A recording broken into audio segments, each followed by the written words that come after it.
ناظرین گرامی السلام علیکم ورحمۃ اللہ وبرکاتہ۔ سیدھی بات کے تازہ ترین پرائم ٹائم میں آپ لوگوں کا استقبال ہے۔ ناظرین گرامی، میں انصار عزیز ندوی اس وقت آپ لوگوں کے سامنے کچھ اہم ترین خبروں پر تبصرے لے کر کے حاضر ہوا ہوں۔ تفصیلات میں جاؤں اس سے پہلے آپ کو اطلاع کر دوں کہ مارننگ کا پرائم ٹائم شائع ہو چکا ہے۔ جن احباب نے نہیں دیکھا وہ دیکھیں۔ اور اس وقت جو ہے عالمی سطح پر اور بالخصوص امریکہ اور ایران کے درمیان میں جو اس وقت شدت کے ساتھ جنگ جاری ہے اور جوابی کارروائی کی وجہ سے ایران کی جو حملے جاری ہیں، اس سے محسوس ہوتا ہے کہ اب مغربی ایشیا، خلیجی خطے سب جو ہے اس کے لپیٹ میں آنے والے ہیں اور بڑے پیمانے پر، اور سعودی عرب کو بھی گھسیٹنے کی پوری کوششیں ہو رہی ہیں یا ہو چکی ہیں۔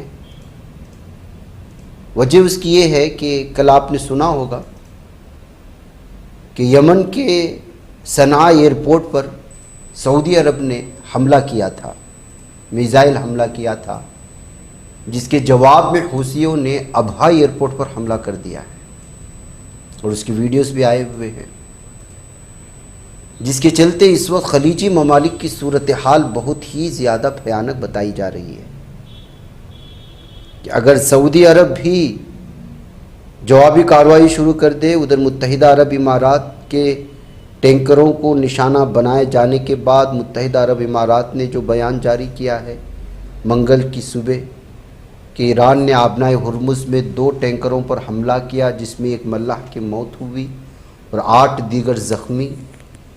متحدہ عرب امارات کی وزارت دفاع کا یہ آفیشیل بیان ہے۔ ایران نے موم بادشاہ اور البحیہ نامی ٹینکروں پر 2 کروز میزائل داغے تھے۔ حملے کے بعد دونوں ٹینکروں میں آگ لگ گئی تھی، حالانکہ بعد میں آگ پر قابو پا لیا گیا۔ وزارت دفاع نے کہا کہ UAE اس بڑھتی ہوئی کشیدگی کا جواب دینے اور اپنے علاقے، اپنے شہریوں اور یہاں رہنے والوں کی حفاظت کے لیے تمام ضروری اقدامات اٹھانے کا پورا حق محفوظ رکھتا ہے۔ اس دوران دبئی کے اوپر جنگی طیاروں کی آوازیں بھی سنی گئی۔ امریکہ کے حملے کے بعد ایران نے کئی خلیجی ممالک کو نشانہ بنایا اور بنا رہا ہے۔ حالانکہ اس نے سعودی عرب کے خلاف تھوڑا صبر و تحمل کا مظاہرہ کیا، لیکن اب ایران نواز حوثیوں نے سعودی عرب پر بھی میزائل داغ دیا۔ الجزیرہ کی وہ رپورٹ آپ نے پڑھی ہوگی کہ یمن کے حوثیوں نے سعودی عرب کے ابہا ایئرپورٹ میں میزائل حملہ کیا، اور حوثیوں کا کہنا ہے کہ سعودی عرب کی جانب سے یمن میں صنعاء انٹرنیشنل ایئرپورٹ پر جو حملہ کیا گیا تھا، اسی کے جواب میں میزائل حملہ کیا گیا۔ ایسکیوز کی ایک رپورٹ کے مطابق امریکہ نے صنعاء انٹرنیشنل ایئرپورٹ پر حملے کے لیے سعودی عرب کی حمایت کی تھی۔ ایسے میں خدشہ ہے کہ اب سعودی عرب بھی جوابی کارروائی کر سکتا ہے۔ اردن کی فوج نے کہا کہ اس نے ایران کی طرف سے داغے گئے 4 میزائلوں کو انٹرسیپٹ کر دیا ہے، جارڈن کا بیان ہے۔ ساتھ ہی ایران نے بحرین میں موجود امریکی فوج کے 5ویں فلیٹ پر حملے کا دعویٰ کیا۔ فلیٹ پر دوسری جانب عراق میں بھی میزائل حملے ہوئے۔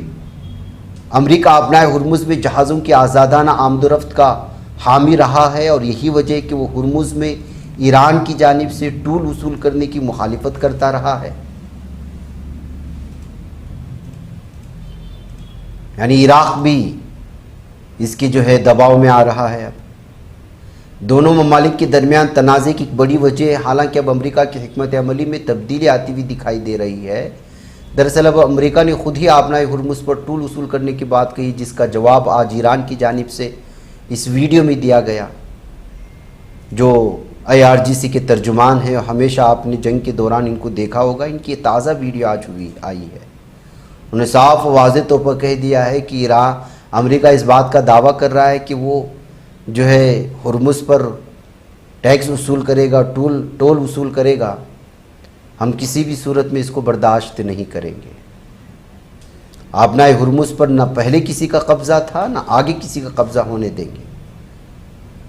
اس کی جتنے بھی حقوق ہیں وہ اپنے پاس ہم لوگ محفوظ رکھیں گے. یہ بیان اس وقت صاف طور پر دے رہا. اور اس کے علاوہ خلیجی ممالک کو بھی دھمکی دی ہے اس ویڈیو میں کہ آپ امریکہ کی اس کھیل میں شامل نہ ہوں. اگر آپ اس امریکہ کے کھیل میں شامل ہوں گے تو آپ کو بھی براہ راست جنگی دشمن سمجھا جائے گا. تو خلیج ممالک ایک مرتبہ پھر آگ کے دہانے آ چکے ہیں. ناظرین گرامی، صورتحال ایسی ہوئی تو مسئلہ خلیجی ممالک کا یہ ہے کہ جو ہے دھم سے یہاں کی مہنگائی بڑھ جاتی ہے، صورتحال بگڑتے چلی جاتی ہے. غیر ملکی لاکھوں کروڑوں کی تعداد میں جو اس وقت پورے مشرق وسطیٰ میں پھیلے ہوئے ہیں، وہ سیاحت کی شکل میں ہو، روزگاری کی شکل میں ہو، یہ سب کا سب ٹھپ پڑنا شروع ہو جائے گا. اور صورتحال عالمی سطح بالخصوص مشرقی وسطیٰ میں جو ایشین ممالک کے لوگ ہیں ان لوگوں کو جو ہے بہت زیادہ تکلیف شروع ہوگی. امریکی صدر ٹرمپ نے سوشل میڈیا پر جاری ایک پوسٹ میں لکھا ہے کہ اب امریکہ کو آبنائے ہرمز کا محافظ کہا جائے گا. دنیا کے اس انتہائی حساس بحری راستے کی حفاظت کو یقینی بنانے میں ہونے والے تمام اخراجات کو پورا کرنے کے لیے یہاں سے گزرنے والے ہر مال بردار جہاز کے سامان پر 20% ٹیکس لیا جائے گا. یہ جو ہے دعویٰ کیا گیا تھا ٹرمپ کی جانب سے، اور اس کا جواب جو ملا ہے وہ آپ بہتر انداز میں جانتے ہیں. ظاہر سی بات ہے کہ آبنائے ہرمز کہاں ہے اور امریکہ کیا دعویٰ کر رہا ہے. یہ تو جبراً کسی کے ملک سے گزرنے والے سمندری راستے پر قبضہ کرنا ہے، بلیک میل کرنا ہے، ملک کو تباہ کرنے کی دھمکی دے کر کے اس طرح کے راستوں پر قبضہ کرنے کی بات ہو رہی ہے. ظاہر سی بات ہے کہ ایران کبھی اس بات کو لے کر کے نہیں مانے. دراصل ناظرین گرامی، آبنائے ہرمز پر ایران اور امریکہ کے درمیان کشیدگی جو بڑھی ہوئی ہے اور آبی گزرگاہ جو اہم ترین ہے، 20% فیس وصولی کی جو بات ہے، اس کو لے کر کے ایران نے جو جواب دیا، کہا کہ اس کے تو اصل محافظ ہم ہیں، ہم اس سے کم لیکن منصفانہ شرح وصول کریں گے. 20% تو بہت زیادہ ہو جائے گا. مجموعی طور پر دونوں ممالک آبنائے ہرمز پر ایسے سودے بازی کر رہے ہیں جیسے یہ ان کی اپنی ملکیت ہو. اور ملکیت کے طور پر دیکھا جائے تو جس ملک کے قریب جو چیز ہوتی ہے وہ اس کا ملک بن جاتا ہے. لیکن امریکہ کسی بھی اعتبار سے یہ دعویٰ نہیں کر سکتا کہ وہ آبنائے ہرمز پر اپنی جو ہے وصول ٹیکس کرے گا.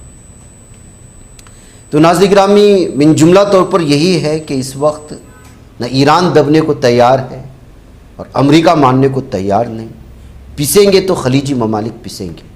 اس بات کا اظہار میں نے کل بھی کیا تھا آپ لوگوں سے کہ اب تک کے ایرانی حملوں میں جو خلیجی ممالک میں ہو رہے تھے وہ بحرین پہ ہو رہے تھے، کویت پہ ہو رہے تھے، عراق پر ہو رہے تھے، قطر پر ہو رہے تھے، عمان پر ہو رہے تھے.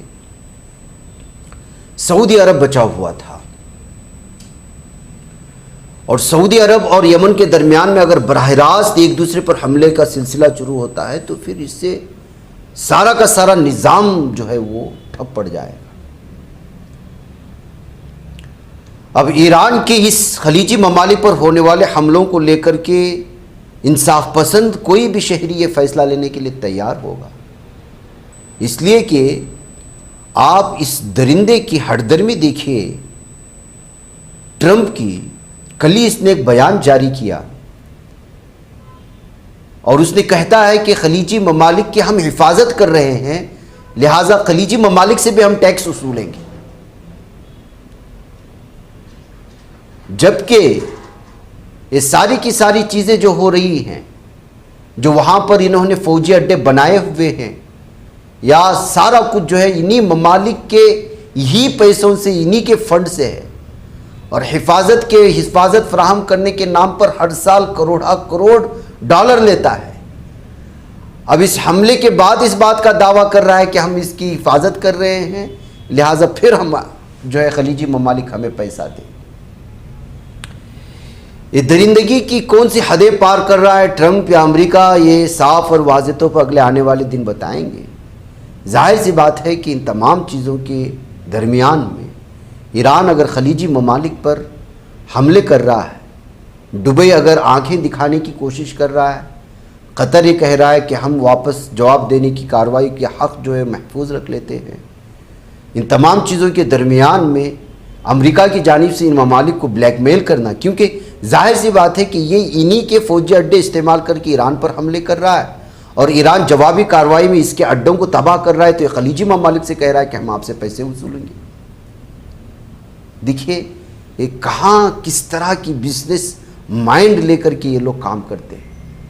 اس کے باوجود نہ خلیجی ممالک کو سمجھ میں آ رہا ہے، نہ بحرین کو، نہ کویت کو، کہ جو ہے وہ اپنے زمین استعمال ہونے ہی نہ دے، اپنے فضا کو استعمال ہونے ہی نہ دے، تو کیوں کر کے ایران ان کے فوجی اڈوں پر حملہ کرے گا، کیوں کر کے ان کو نشانہ بنائے گا؟ اگر اس کو ڈھونڈنا ہے تو کہیں اور علاقے سے ڈھونڈ کر کے جو ایران پر حملہ کرے، فضا استعمال کرے۔ یہ سارے کی سارے ممالک ایران پر حملہ کرنے کے لیے اپنے فوجی اڈے بھی دے رہے ہیں، اپنی فضائی حدود بھی دے رہے ہیں، اپنے بحری راستے بھی دے رہے ہیں، سب کچھ امریکہ کو فراہم کر رہے ہیں، اور اس کے باوجود کہہ رہے ہیں کہ ایران جو ہم پر حملے کر رہا ہے وہ غلط کر رہا ہے۔ تو یہ کیسے انصاف پسند بات ہو؟ اور اس تمام چیزوں کے درمیان میں انہی ممالک کو یہ درندہ پھر سے بلیک میل کر رہا ہے۔ تو آپ سمجھیں کہ کیا ہو رہا ہے۔ اس وقت پورے کی پورے مشرق وسطیٰ کو جنگ میں جھونکنے کی پوری تیاریاں ہو چکی ہیں، جس کے چلتے اس وقت یہ الگ الگ طرح کے تبصرے، اور جو رپورٹ ہے آپ کو بتا دوں کہ کل رات بھی حملے ہوئے ہیں۔ اس کے جوابی حملوں میں جو ہے ایران نے مکمل طور پر بہت سارے بحرین کو، کویت کو، اور بھی جارڈن کو، عراق کی جانب بھی جو ہے اپنے میزائل داغے ہیں۔ اسی میں سے UAE پر بھی 2 کشتیوں پر حملے کا وہ سلسلہ ہے، جس کے بعد مکمل طور پر اس وقت مشرق وسطیٰ اور خلیجی ممالک جنگ کے دہانے پر پہنچ چکے ہیں۔ اس بیچ حوثیوں کا ابہا کے ایئرپورٹ پر حملہ کرنا، اور سعودی کی جانب سے صنعاء کے ایئرپورٹ پر حملہ کرنا، اور پھر سعودی کو بھی اس جنگ میں کھینچ لینا، یہ زیادہ سنجیدہ بنا ہوا ہے۔ اس کو لے کر کے جو ہے بہت زیادہ الگ الگ طرح کے تبصرے سامنے آ رہے ہیں۔ تو یہ تفصیلات ہیں ناظرین گرامی جو اس وقت سامنے آئی ہیں۔ بہرکیف ناظرین گرامی، آئیے اب کچھ اور خبروں کی جانب بڑھتے ہیں۔ سنبھل اتر پردیش سے آج ایک ویڈیو آئی ہے جہاں پر بلڈوزر کے ذریعے سے اللیگل بتاتے ہوئے جو ہے پورے عیدگاہ کو منہدم کر دیا گیا ہے، اس کی 4 دیواری کو منہدم کر دیا گیا ہے۔ ہمیشہ سے UP میں جو اس وقت اللیگل کہتے ہوئے مساجد کو نوٹس جاری کرنے کا سلسلہ اور اس طرح کی چیزیں آپ جانتے ہیں گزشتہ کئی سالوں سے ہو رہا ہے، اب سنبھل کا یہ جو ہے عیدگاہ نشانے پر آیا ہے۔ اور ہم لوگوں نے ابھی 2 دن پہلے پرائم ٹائم میں بتایا تھا کہ کس طرح سے دیوبند تحصیل کے کئی مساجد کو نوٹس بھیجی جا چکی ہے کہ ان کو منہدم کیا جائے گا، اور جو ہے وہ غیر قانونی اور اللیگل زمین پر موجود ہے وغیرہ وغیرہ۔ یہ صورتحال اس وقت UP میں بڑھتی ہی جا رہی ہے ناظرین گرامی، کہیں درگاہوں کو نشانہ بنانا، کہیں مسجدوں کو، کہیں جو ہے عیدگاہوں کی میناروں کو توڑنا۔ اور کیا ہو رہا ہے ناظرین گرامی؟ بنگال کے ایک ویڈیو میں آپ دیکھ سکتے ہیں کہ ایک شخص خواتین سے بات کر رہا ہے، یہ بنگالی زبان میں ہے۔ اس وقت کھلم کھلا مسلمانوں کے بائیکاٹ کا جو ہے اعلان کیا جا رہا ہے۔ گھر گھر جا کر کے ہندوتوا درندے لوگوں سے کہہ رہے ہیں کہ آپ مسلمانوں کو گھر نہ دیں، کرائے پہ گھر نہ دیں، دکان نہ دیں، اپنے کالونیوں میں داخل ہونے نہ دیں۔ مغربی بنگال بھی اس وقت ہندوتوا کی طرز پر چل نکلا ہے۔ یہ ویڈیو سننے کے بعد آپ مغربی بنگال BJP جب سے یہاں آئی ہے وہاں کس طرح سے اس وقت نفرت کا ماحول بتانے اور UP 2.0 کرنے کی کوششیں ہو رہی ہیں، اس کی تازہ مثال اگر آپ دیکھنا چاہتے تو یہ دیکھیں۔ بنگالی زبان میں ہے لیکن اس میں یہی ہے، خواتین کو روک روک کر کے مسلمانوں کو سپورٹ کرنے، مسلمانوں کو کرائے پر گھر دینے اور ان کو کالونی میں داخل ہونے سے روکنے، ان کا معاشی ہر اعتبار سے بائیکاٹ کرنے کی اپیل کی جا رہی ہے، اور ایک کھلم کھلا کی جا رہی ہے، گھر گھر جا کر کی جا رہی ہے۔ دیکھ لیجیے آپ۔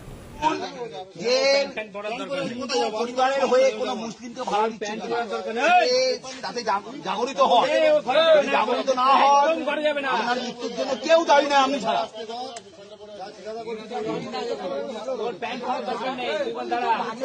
ওরা বলছে আমাদের পয়সার দরকার। ওটাই তো বলছি, সচেতন হন, বেরিয়ে আসুন, হিন্দু ঘর থেকে বেরিয়ে আসুন মহিলারা। শিল্প আসছে, কলকারখানা আসছে রাজ্যে, এত নিরাশ হওয়ার কিছু নেই। ফলে এত ভয় কিসে? ব্যবস্থা করছে ওদিকে 35 আর 15 দিয়ে ফেলেছে। এবার সময় তো দিন, 2 মাসের মধ্যে ইতিহাস তৈরি হয়ে গেল। 2 মাসের মধ্যে কলকারখানা আসা শুরু হয়ে গেল। এখনো যদি ভিক্ষা করতে হয়, মুসলিমদের তোষণ করে যদি বাঁচতে হয়, তাহলে মরো, তোমাদের মৃত্যুর জন্য।